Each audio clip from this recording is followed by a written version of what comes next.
Le télégonflage, c'est un système embarqué qui permet de faire varier la pression des pneumatiques en roulant.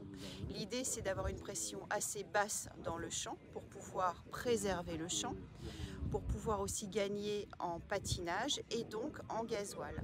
Ensuite, une fois qu'on a fini notre pièce de champ, en ressortant, on gonfle pour être en sécurité sur la route et ne pas user les pneumatiques. Alors techniquement, ça fonctionne avec un boîtier en cabine, soit un boîtier en cabine, soit on passe par l'isobus du tracteur.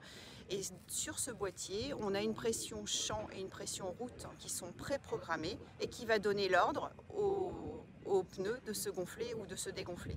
On utilise le compresseur de freinage du tracteur pour pouvoir envoyer de l'air dans les pneumatiques.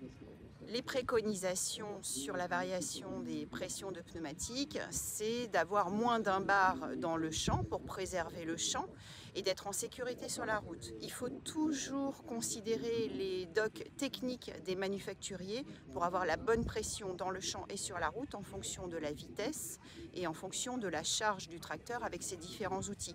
Donc toujours se référer à la notice des pneumatiques, en tout cas pour ne pas commettre d'impair et ne pas les abîmer surtout. Donc les gains sur le télégonflage, c'est d'abord d'être dans le champ pas trop gonflé, donc un gain agronomique tout d'abord pour préserver ses cultures. Ensuite, quand on ne fait pas de traces dans le champ, au moment de la récolte, on n'abîme pas les outils non plus. Et tous les chauffeurs m'ont dit qu'avec une pression basse dans le champ, ils se faisaient nettement moins secouer dans la cabine. Ensuite, on gagne une dizaine de pourcents de patinage, c'est-à-dire une dizaine de pourcents de gasoil.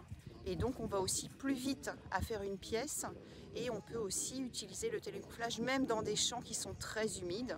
Ça permet de se sortir aussi de certaines situations. Et ensuite, sur la route bien gonflée, on préserve ses pneumatiques et on est en sécurité. Le coût, il est d'environ un peu moins de 10 000 € pour les 4 roues pour un tracteur et on estime que c'est amorti au bout de 1000 heures environ. Le sol, et quand on a une pression